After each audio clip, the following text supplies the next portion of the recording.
Hello friends, स्वागत है आपका मेरे यूट्यूब चैनल में। तो फ्रेंड, आज की इस वीडियो में हम लोग गुणनखंड को हल करना सीखेंगे। तो अगर आप इस वीडियो को अंतिम तक ध्यान से देख लेते हैं तो मैं गारंटी के साथ कहता हूं कि आप 100% गुणनखंड बनाना सीख जाएंगे, क्योंकि आज की इस वीडियो में हम लोग गुणनखंड को स्टेप बाय स्टेप सभी चीज़ों को अच्छे से समझेंगे। ठीक है, तो देखिए, गुणनखंड ज्ञात करना है हमें। क्या है क्वेश्चन? X square. ठीक है, question x square plus 9x plus 20 है, इसका हमको गुणनखंड निकालना है। तो सबसे पहले हम क्या करते हैं, देखिए ये एक्स वाला है, ये एक्स वाला है, जो मतलब अचर है। ठीक है, इसको साइड में ले आएंगे और इसका गुणनखंड तोड़ देंगे। चलिए इसे हम गुणनखंड तोड़ते हैं।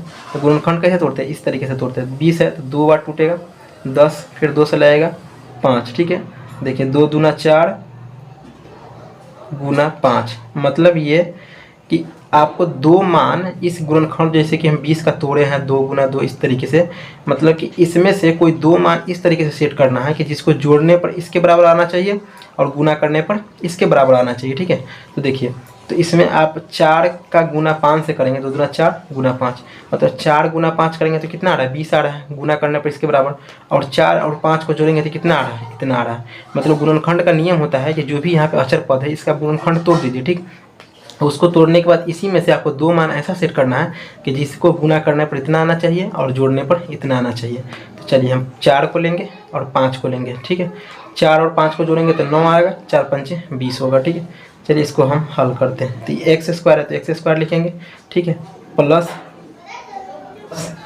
5x लिखेंगे। ठीक है, प्लस 4x लिखेंगे और प्लस 20 है तो 20 लिखेंगे। ठीक है, देखिए 4x 5x और 4x को जोड़ेंगे तो 9x हो गया, और 4 और 5 में गुना करेंगे तो 20 हो गया। ठीक है, यहाँ तक समझ गए।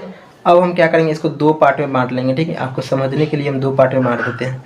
अब हम यहाँ पर से क्या करें, कॉमन लेंगे। ठीक है, तो कॉमन हम किसको लेते हैं उसको भी आप अच्छे से समझिए। देखिए, हम कॉमन उसी को लेते हैं जो दोनों में उपलब्ध हो, मतलब कि प्लस के पहले भी और प्लस के बाद भी।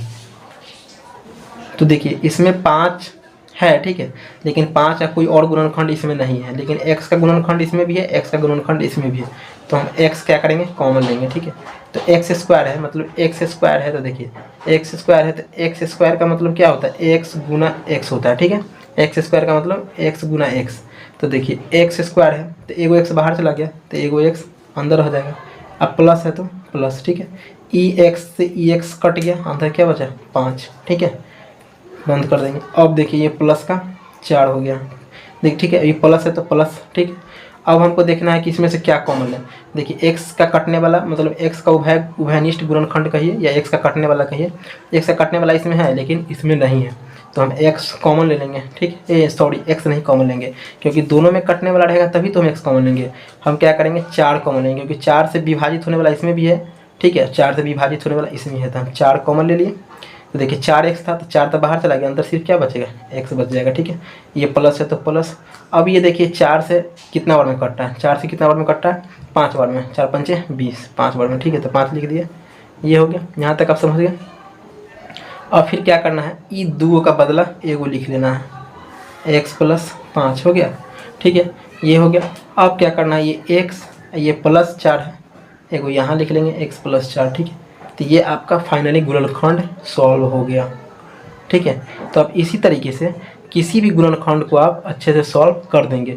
अगर वीडियो समझ गए हैं तो ठीक है, अगर नहीं समझे हैं तो एक बार और इसको प्लीज़ देख लीजिए। 100% आप सभी चीज़ों को अच्छे से समझ जाएंगे, क्योंकि इस वीडियो में हम इस क्वेश्चन के माध्यम से इसके सारे चीज़ों को हम अच्छे से समझाए हैं। आप इसको समझ जाइएगा, उसके बाद कोई भी गुणनखंड को आप आसानी से हल कर दीजिएगा। तो चलिए एक गुणनखंड हम आप देते हैं जिसको हल करके आपको कमेंट में इसका आंसर देना है। चलिए x square plus 11x plus 30 का गुणनखंड निकालें।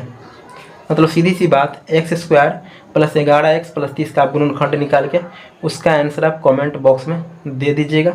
ठीक है, थैंक यू।